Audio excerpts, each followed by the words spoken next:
Hello and welcome to the Genetics Podcast. I'm your host, Patrick Short. My background is in population genomics and studying the genetic causes of rare disease. I did my PhD at the Sanger Institute in the University of Cambridge and have been in biotech since 2018 when I started Sonogenetics. Sonogenetics helps academic and industry researchers to run large-scale genetic testing programs that speed up their clinical trials, generate data sets for the next big breakthrough, and give participants the best possible experience taking part in research.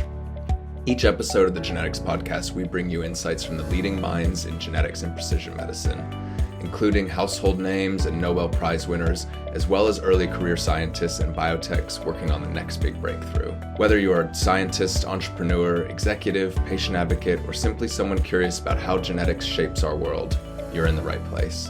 Thank you for listening, and let's get started.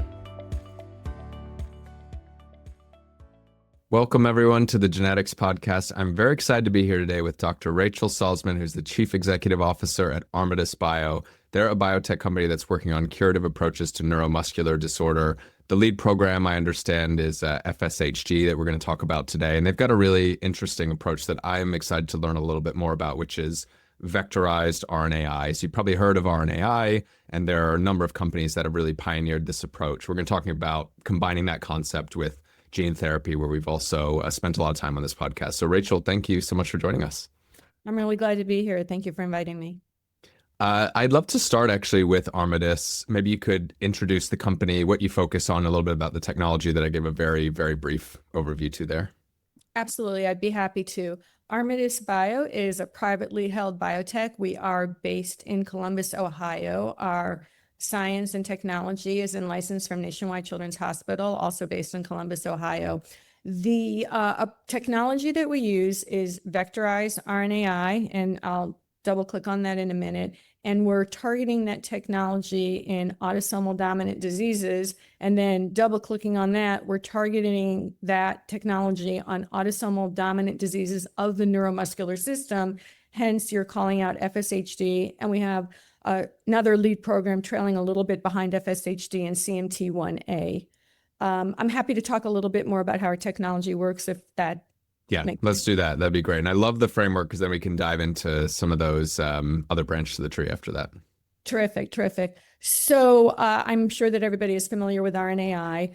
What is a little bit differentiated, or I'm going to say maybe a lot of it differentiated at Armatus Bio, we are using actually two Nobel Prize winning technologies in order to engineer our constructs, namely RNAi, which won the Nobel Prize a couple of decades ago, and microRNAs, which got the Nobel Prize, I guess, a little over a year ago. And when you combine those technologies, we're able to engineer constructs that result in RNAi taking place within the cell. We are delivering these engineered, proprietary, highly specific microRNAs by using, in this case, viral vectors, the most common viral vector that we're all familiar with. We happen to be using AAV. We are not married to any particular vector, and we'll talk about this more later, I'm sure. However, just based on the way that viruses work, they're very good at infecting cells, and we have a lot of experience with AAV, as does the broader community. We use whichever AAV is kind of fit for purpose for the particular indication. As I think most people are aware, in your cells, with maybe the exception of red blood cells, you have 1,500, 2,000 microRNAs circulating. They are regulating multiple genes at any given time. Whereas our payloads, which are engineered synthetic microRNAs, are not just safe, but exquisitely specific to the gene of interest. So they are only regulating that one disease, that one gene that is responsible for that autosomal dominant disease, and are able to silence or regulate that particular gene. So the benefit here is we're taking advantage of all the innate biogenesis pathways that are already residing within the cell, that thousands or hundreds of microRNAs are utilizing at any given time, and we're co-opting that in order to silence the gene that is the etiology of the particular indication. This would be maybe a good opportunity to go into one or two of the examples you named. So in those cases, are the genes, are they autosomal dominant gain of function and they're overexpressed, you need to knock them down? Or should we think of this as a double negative where you're knocking something down that's enabling additional expression or something to rescue a haploinsufficient phenotype? Right. So in this stage of our technology and pipeline, I don't know that anything is simple, but I'm going to say we're taking a more straightforward approach where we are targeting a disease where the gene needs to be either silenced or downregulated in order to, get back into a normalized situation. So not the double knockdown that you're talking about. So it's super simple. There's too much of a gene product. We need to either reduce it or eliminate it in order to improve the outcome.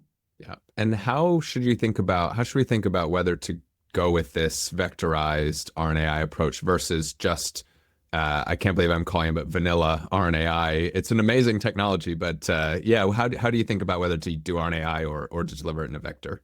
Right. So I know it's funny that we call anything vanilla at this point because we still have so much more to understand. Yeah. So I think, again, as you and probably many folks are aware, I believe at this point, 8 RNAi medicines have been approved, at least by FDA, and are commercially successful, actually. What's common to all of those commercial products is that is not vectorized RNAi, to your point, Patrick. However, it's targeting the liver, and we all know that the liver is sort of the lowest common denominator when you're targeting a tissue. So if you inject those drugs by different means of, whether they're IV or even sub-Q, they very readily get to the liver where they deposit into the hepatocytes or whichever liver cells they need to do their job, and then result in obviously the efficacy that had been reported and is the basis for their regulation. 2 quick comments. Number one, I made the first one is, by definition, I don't want to say you're limited to the liver, but if you need to get meaningful biodistribution with this chronic delivery, you're sort of limited to the liver today. There's other therapies that are in clinical development that are going beyond the liver without a doubt, and likely we'll talk about those. And then the other point that I wanted to make is these drugs, because they are deposited into the cytoplasm and not the nucleus of the cell, they get degraded. So they need to be repeat dosed into patients, again, by whatever route of administration, for the entire duration of their lifetime. And many of these approved drugs are for indications that people have for decades and decades. And, you don't necessarily want to lose a day of your life every 6 or 8 or 12 weeks for an infusion. The third point that I want to make is the benefit of using vectorized RNAi versus naked RNAi, however we want to call it, is back to what I was talking about, the underlying characteristics of a virus. Viruses have evolved over, millions, billions of years to infect cells and deposit their payload into the nucleus where it resides and sits episomally for the lifetime of the cell. There's a lot of data that backs this up and serves as kind of the warehouse for making sure that the RNAi is taking place within the cell for that entire lifetime of the cell. Could you talk a little bit more about the microRNA piece of this? So how does that work, and how do you connect the dots between the microRNAs that we observe in natural biology and the ones you engineer to actually knock these genes down or silence them? And it's such an important question because that's why I got the Nobel Prize, right? Because the people who understood and discovered microRNAs appreciated so much more than I'm sure I can explain or we'll get into today. But the bottom line is this.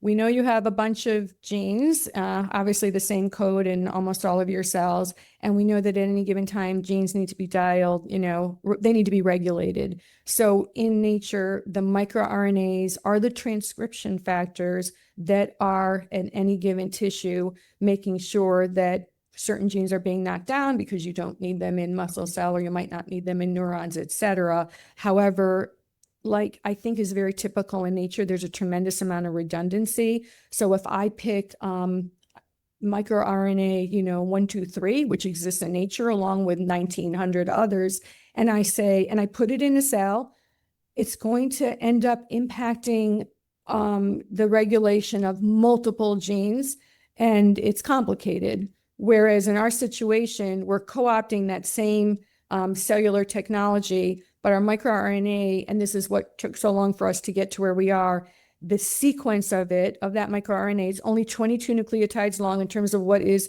connecting with the transcript of the gene to make sure that it's basically eliminated as soon as it's expressed in the cytoplasm. So the idea here is in normal biology, it's happening all the time, but it's a little bit messy and it's overlapping, which is good.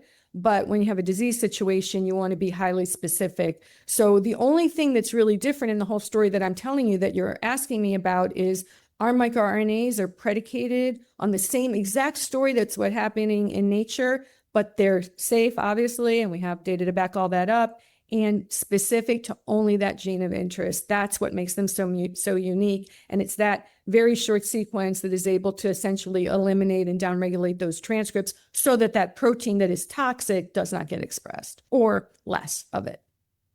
How far along into clinical development are you? I'd love to understand the path that this takes from where you are today to potentially reaching patients in the healthcare system, because you've explained the science amazingly, actually, and I think I've got my head wrapped around it. That's good. The only other point I do want to make, I think in the beginning, is, to my knowledge, and I hope we get feedback if I'm mistaken, I believe we are the only company that this is all we do, is vectorized RNAi in neuromuscular diseases. It is a specialty that requires a tremendous amount of expertise and attention to detail. That's why behind our technology are a couple of decades of innovation. And I just think it's a point worth making, because when we talk about it, it sounds very straightforward. But like I think everything in biology, it sounds straightforward until you start to really do it. So I just really want to call that out. That's relevant. And that leads me into answering your actual question, which is where we are. We are late preclinical stage. So obviously that means we're not in patients yet. However, by late preclinical stage, what I mean is, first of all, we have completed all of the underlying proof of concept science and shared these data with FDA via pre-INDs to show, indeed, this particular microRNA, given its sequence and its entire profile, does indeed have a significant impact on the function, the biomarkers, the histopath, et cetera, obviously in the animal model, in the case of both, again, two assets, in FSHD, and then a whole separate but parallel story in CMT1A. We have our orphan drug designation, so we had enough data to, share that with FDA and receive that designation. And because these diseases, I say, unfortunately, manifest in young people, and by that I mean children, we also were assigned rare pediatric disease designations in both of these assets as well. So where we stand in terms of getting into the clinic, we have demonstrated the underlying science, that we have the right sequence. It does what it's supposed to do, at least in animal models. It gives us those results that we believe are going to have a lot of fidelity when it comes to translation. And in terms of between here and dosing patients, what's left for us to do, I'm going to say, are two big buckets of work. One is finishing up scale up of our manufacturing, which people in AAV all know that what I just said represents many millions of dollars, that really brief sentence. But we have our process development is finalized, our analytics are finalized, including our potency assay, which can be critical path. I've been in gene therapy for over 20 years, and there's something like the potency assay, having general alignment with FDA around this, which we had. I was attending that meeting and heard them tell us this, is quite huge in terms of moving the program forward. So between here and dosing a patient, we're going to complete our scale up. And then we also then need to dose the mice in the IND enabling tox studies. And we all know about the two species. I don't know that I want to call it a requirement, but maybe standard or policy. The other good news in terms of the de-risking of both of these assets, we have either generated or accessed the necessarily large animal, in this case, I mean NHP, a GLP-like toxin biodistribution data, that the agency is aligned with us, that sort of check mark on the large species. So we, I don't want to say like only mouse data, but really only very standard mouse toxicology data. Yeah. I mean, it's an amazing amount of work with a small team as well. What have you learned about how to, something that is striking me about hearing you talk about this is you've been very thoughtful about where you are going to take risk and where you don't, right? Like you don't want to stack all these things on top of each other. If you're going to do something novel, then maybe pick the more straightforward disease mechanism, for example. Don't make it even harder on yourself. Maybe you could talk a little bit about what you've learned about that. It's funny how when you say it, it sounds so obvious to not stack risks, but when you're sitting in a room and you're faced with all this exciting science and unmet medical need, it is tempting to just be like, well, we'll do this and this and this and this and this. To your earlier question about are we doing double knockdowns or knockdown and replace, all this sort of thing. Something that, Patrick, I have learned the hard way, I think is the way, I don't know, at least the way that I learn things. The more that you can build a foundation on validated science and maybe even validated clinical data, the more likely that you're going to have translational fidelity. And that's really the whole goal. It's great to do large animal work, but it's all about why do we believe that this will translate into the human clinical setting? And it's exactly to what we were talking about earlier. I just mentioned 8 RNAi drugs, which have at this point dosed, I know it's a couple billions of dollars worth of medicines that they've sold at this point on an annual basis. And that reflects, I believe, at this point, thousands of patients. So we know that the underlying RNAi has been de-risked in terms of doing RNAi in cell and getting efficacy. So we didn't have to start there with scratch. The CMC that I just described, nothing is color by numbers, but again, the team has been through it. So it was take innovations, absolutely, but they're incremental innovations. And I do want to come back to that, to the CMC incremental innovations, because those probably have the largest impact in terms of reality. And then the third point is, so many of these rare diseases are complicated and even more complicated than you thought they were. The benefit, and as I mentioned, I've been doing rare disease drug development for a long time. One of the hardest realities of rare diseases is we don't understand enough about them. One reason that we don't understand enough about them is because they're rare, right? We have the opportunity to advance 2 assets in, I would call, high prevalence rare diseases. Just in the US, there's between 30 and 40,000 people with FSHD. Just in the US, there's about double that number in CMT1A. We know definitively the cause of the disease. So that risk is taken off the table. So pretty much, like to your point, we just keep, instead of stacking risks, we're stacking de-risks, and then being able to take this proprietary microRNA into the clinic, which has so far been done a couple of times. So I would even argue there's a little bit of de-risking in the community there. And what's our real goal, right? My goal personally is not to be an innovator. It really isn't. My goal is to have impact on patients that's transformational in a way that they're going to be able to access the medicine. So that's the guiding principle here. Right. Yeah, I love that. With that in mind, actually, you mentioned how you've been in gene therapy, I think, for 20 years now, and the field has changed dramatically. We're in a challenging period right now, from big companies pulling out, lots of people staying as well. The science is really interesting. Funding has been a challenge. I'd love if you could just reflect a little bit on what the ups and downs have been over that period of time and what your thoughts are today. Yes, it's ups and downs and downs and ups and unpredictable as well. And I think that would be sort of one point going back to the beginning. We were involved with actually getting the first lentiviral vector into the clinic at the time that there had been some very serious adverse events in the primary immunodeficiency community, and there was a moratorium. I am talking 20 plus years ago. So it was an up and a down, because the immunodeficiency, the bubble boy kids were being cured, but then there was some integration and there were some, blood cancer events. So of course that would be a down. So that theme, though, of like amazing, promising science that in some cases translates, but then when it translates, it's not so clean because life is complicated and, biology is complicated. Then we have to deal with I don't necessarily want to call them the side effects, but sort of all the science and biology and physiology that we never fully contemplated to begin with. So I'm going to just first take a big step back, and I want to say, in a high level of 20 years of like being ups and downs, not everything is avoidable. But what I would argue is, my personal lesson is, you need to make sure you have the right expertise in the room early on, not after the fact. So as an example, and again, some of my more, seasoned colleagues will remember this, we didn't have enough immunologists in the room in the early days.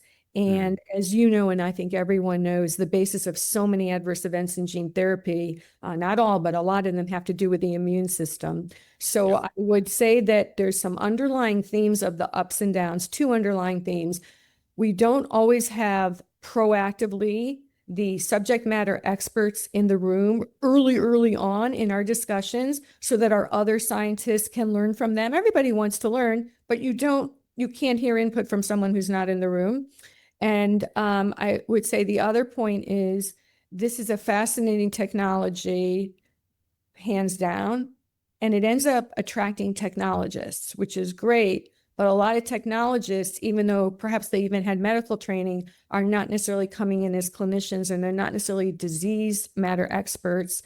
And they might understand how to do it on a technical basis, but they're not completely appreciating the disease and the full unmet medical need and the nuances of not just what the patients are going through, but what the providers and the payers are going through. And that brings me to my third point. And this is where I was extremely naive, guilty, blinders, not appreciating the role of the payers and the multitude of supply chain having to do with commercialization. We all, many of us remember the movie, If You Build It, They Will Come. And it seems so intuitive. If you can build essentially a cure for the disease, of course, what's the problem? Two things. Absolutely, we're taking curative approaches, but nothing is simple. And once certain functions have been lost, you can't necessarily regain them. So I think cure in some people's mind is a four-letter word. And we were absolutely responsible for over-promising due to our lack of understanding, and then not appreciating from, again, the commercialization, bringing that expertise in the room super, super early for them to help us understand, you're offering a curative approach in this disease, but guess what? That community already has a lot of medicines that they are very attached to for a multitude of reasons. And there's also some financial, as I'm sure we'll talk about that later, there's some financial complexities for a one-time drug that I hadn't fully thought through in the early days. So if I could do the whole thing all over again, I would have more people in the room earlier who have domain expertise that are not intuitively going to help the patient who's like sitting in the chair next door. Yeah. I'm wondering, hearing you talk about that, if hemophilia is a good example of a lot of these lessons learned. Maybe you could share your thoughts on that, because it may be a good case study to think about what we could have known had we thought about it a little bit differently. I think some people would agree with me. It's sadly the poster child, right? So the issue here is that I think we're all familiar with what the cause of, there's obviously more than one hemophilia, but primarily, A and B, factor 8 and factor 9, I believe. And it's targeting the liver. We talked about the organ of like least resistance, and hemophilia is a terrible disease, and there's a lot of morbidity, and you can die from it. And it's, everything makes sense. We know the genetic cause of hemophilia. So way back in the early days, there were multiple hemophilia programs. And I do mean multiple. I can think of at least 3 or 4. Some of them were academic, some of them were at big pharma, some of them were biotech.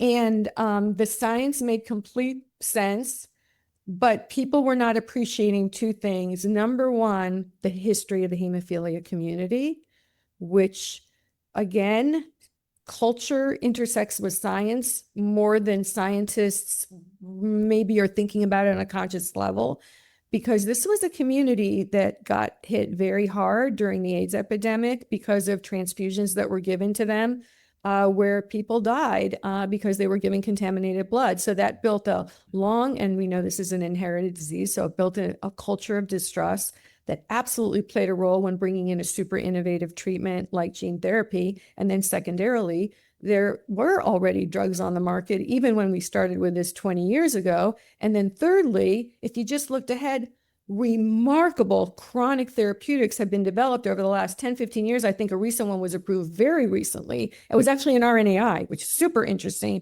for hemophilia. And here's what's so cool. These drugs work. Patients like them. And thirdly, which is huge, they live in a community where this approach and acceptance of these chronic medicines is part of being in the community. Just one last aside that I think is worth sharing. I've been in rare disease, like I said, a couple of decades. I end up having the opportunity to attend many conferences, and the favorite conferences that I think for everyone is the blended conferences. You have the patients, you have the kids, you have the doctors, you have the clinicians, you have the regulators. Everyone loves those. It's usually not that hard to tell two groups of people, the investors or the bankers because they're wearing the fancy suits, and the patients because they're deeply affected. When I went to hemophilia meetings, I couldn't tell who was who because these people are just running around having a great time. Their drugs really help them. So in retrospect, to have expended all of those resources in order to advance a one-time treatment was not the right decision to do.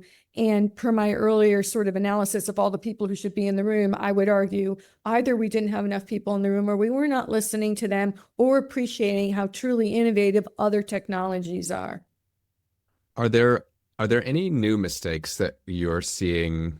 Two-part question. Are we making the same mistakes today still? Sounds like probably, possibly. Yeah. We'll always do that. And or are there any new ones that you're seeing where you think, I don't think this is going to play out how we think it's going to play out?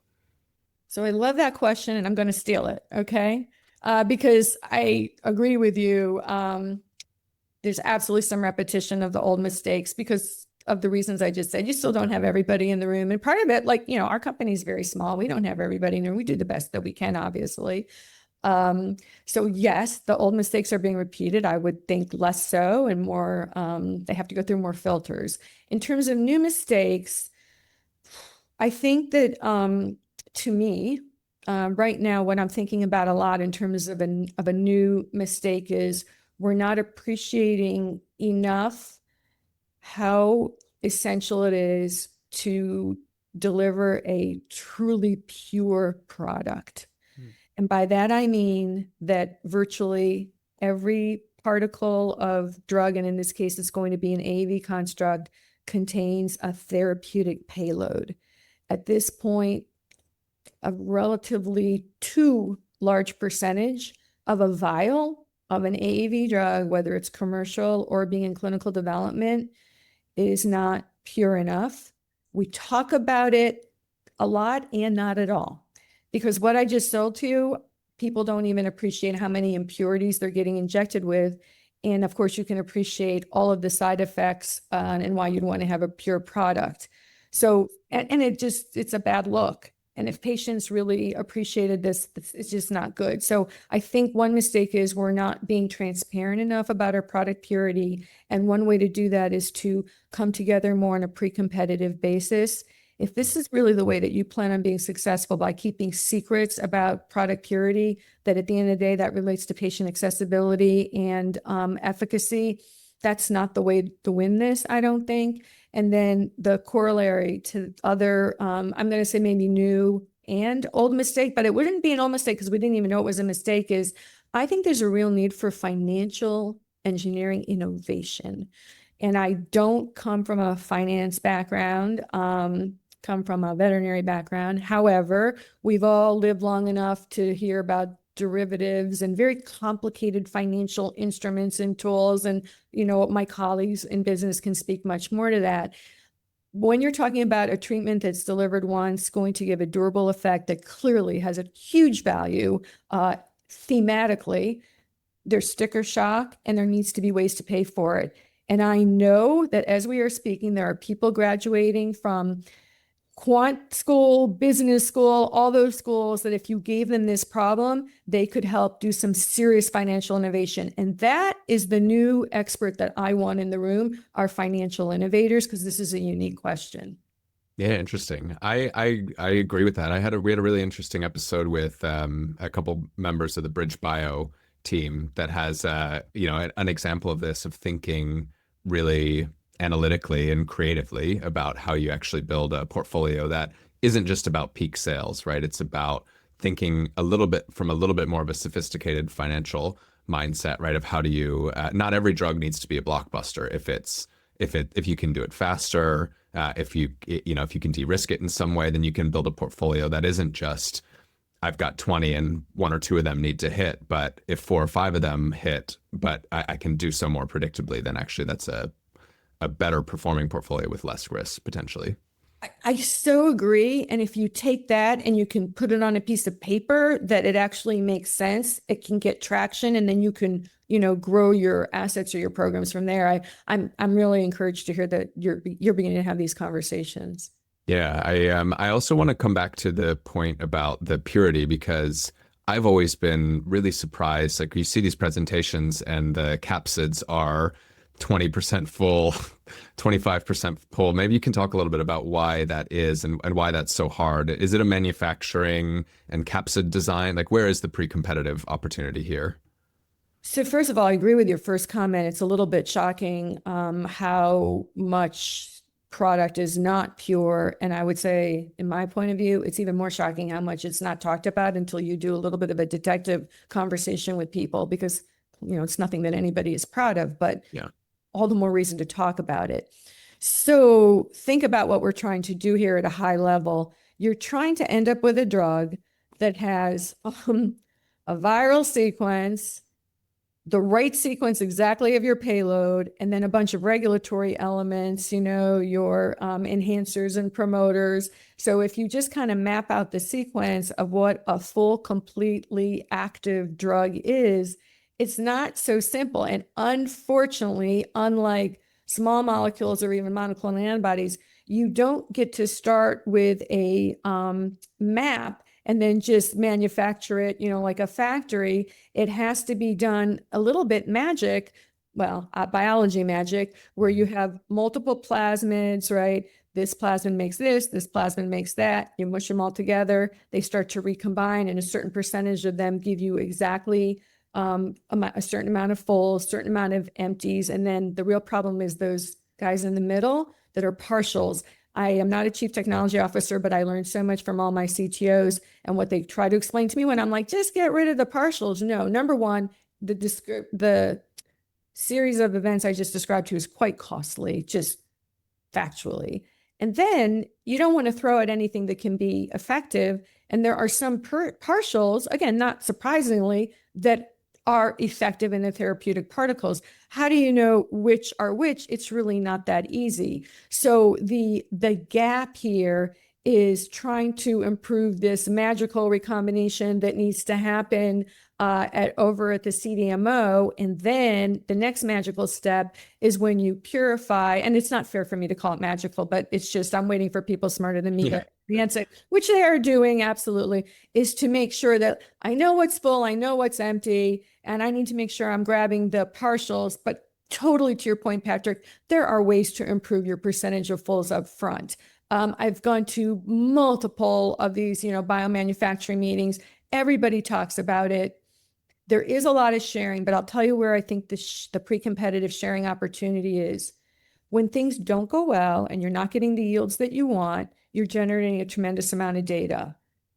It's data that incorrectly people are not proud of, right? Incorrectly. So they don't really share all the ways that they tried to make it work and they didn't get that high quality product purity that they wanted to. So we just don't have that opportunity to improve on our best practices.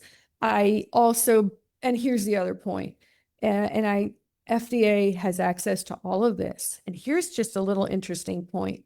They know way more than any of us do because they get to see it, but of course it's confidential. They actually do a little bit of what they can. They might contact a sponsor and go, you might want to improve your product purity. The reason they said that is because they know a competitor who did something similar that you were doing somehow was able to do it. So right. I would argue that a lot of the data that FDA has, we need to figure out as a community to make it a little bit more public. And back to what I said earlier, if the way that you're winning this race is that you have a better way to make a safer drug and you're keeping that a secret, not the way to win, in my opinion. So it's complicated biology and it's going to be incremental improvements, but the mistakes need to be shared. Yeah. As we close out here, I want to come back to a really interesting comment that you made earlier and learn a little bit more about your path into this. As you mentioned, you studied veterinary science initially. How did you become interested in gene therapy and make that switch over? And maybe you could talk about that story a little bit. So I'm going to say, unlike the majority of people, young and old, I was one of the few people who always knew what I wanted to do from when I was about 5 or 6 years old. Like, well, for a little while, I wanted to be a waitress, which I was, by the way. I fulfilled Yeah.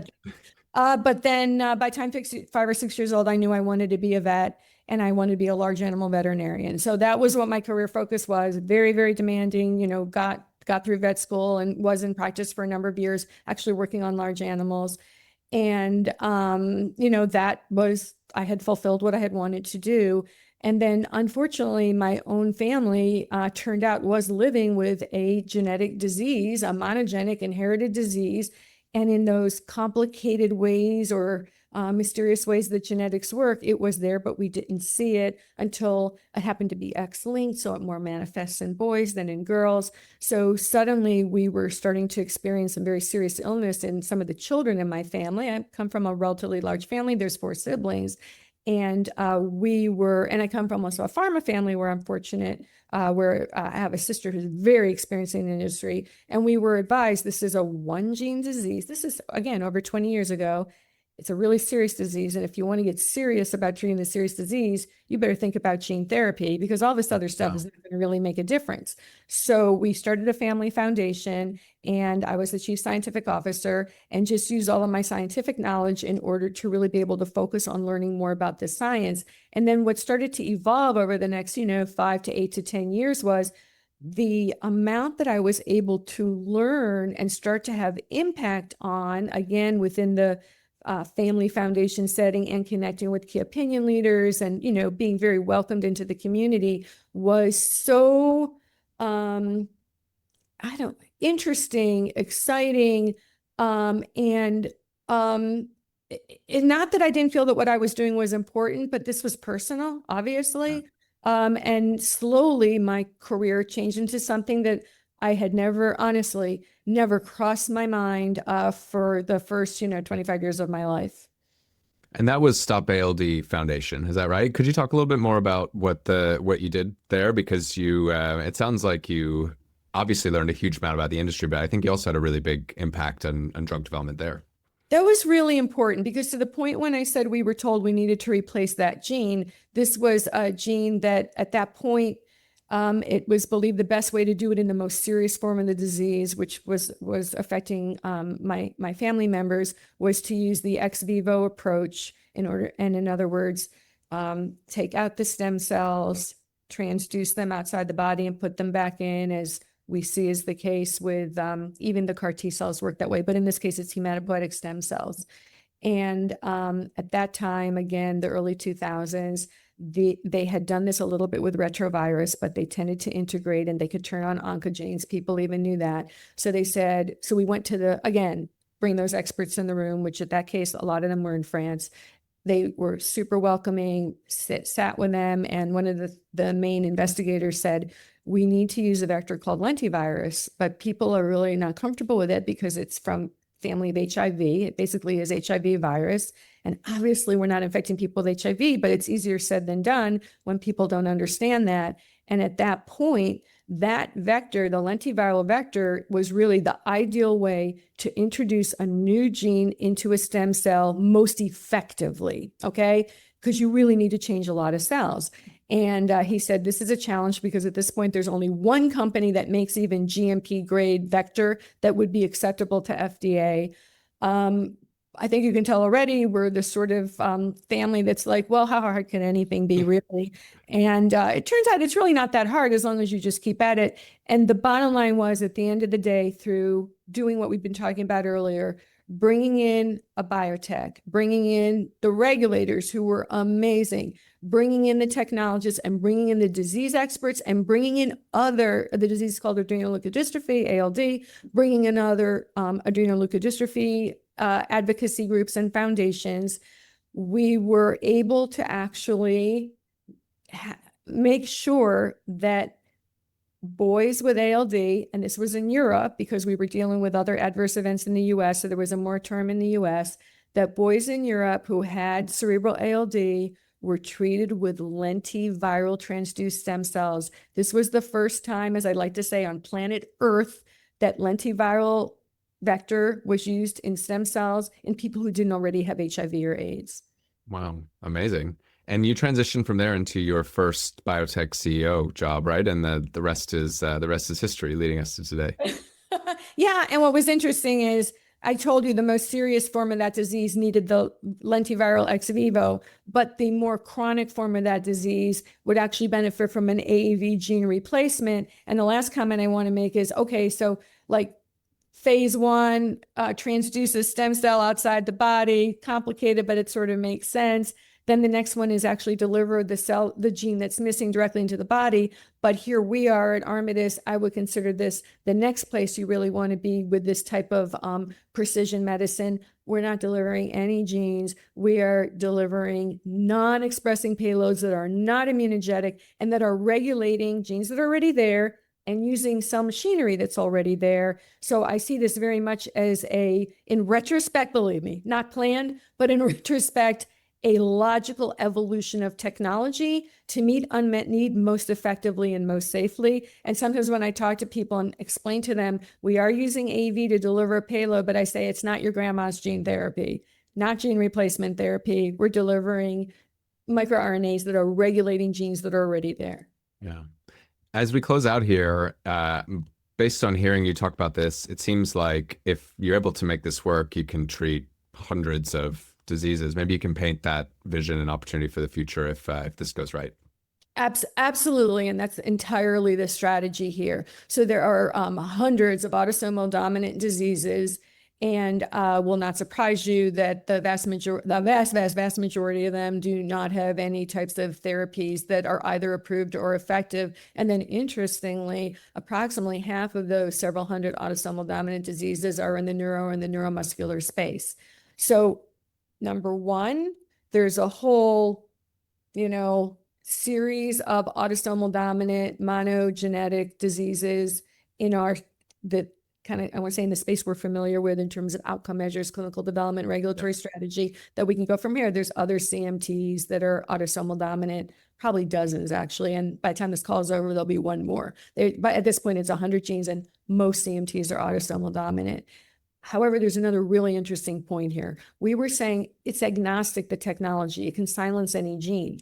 There's genes that if you silence them in a pathway, you can end up with improvements in health that are not necessarily targeting a specific monogenic disease. So for example, and this is not ours, and we've talked about how what we do, you dose once, but there's chronic ways to do this as well. They're just less efficient.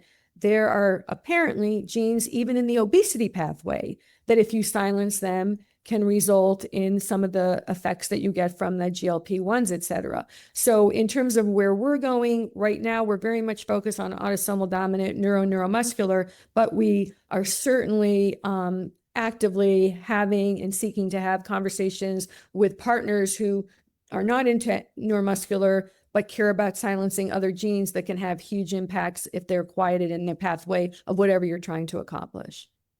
Amazing. Well, on behalf of all of our listeners, I want to say thank you. This has been really an amazing education on the history of gene therapy, where we are today, what we can learn. And also, I think what you're doing at Armatus is really cool. I'm going to track what you're doing very closely, and we'll be rooting for you, especially as you start to go into clinical trials. It's been a ton of work, I know, and you're probably very excited to start to see the impact on patients. So congratulations again to you and the team. Thank you so much. We're very excited, very motivated, and I really, really appreciate this opportunity to talk about it. Great. And as always, thank you everybody for listening, and we'll see you next time. Thanks, as always, for tuning into the Genetics Podcast. If you enjoyed today's conversation, the best way you can support the show is by sharing it with a friend or colleague who might find it interesting as well. We'd also really appreciate if you could subscribe, rate, and review us on Apple Podcasts, Spotify, or wherever you listen to podcasts. This helps other people discover the show when they're searching for content on genetics, precision medicine, or biotech. We always want to hear from you as well. If you have feedback or questions or want to be featured on the show, you can email us at podcast@sonogenetics.com. You can find me on LinkedIn, Patrick Short. You can find us as well, Sonogenetics, on LinkedIn, or reach out on Instagram at The Genetics Podcast. And finally, a special thank you to the team behind the show who makes this possible. Joy Ismail produces and manages the show. Jane Reddy-Webster keeps us organized, and James Pierce from Selective Frequencies for his expert audio engineering. I'm Patrick Short, your host. Thanks again for listening, and we'll see you next time on the Genetics Podcast.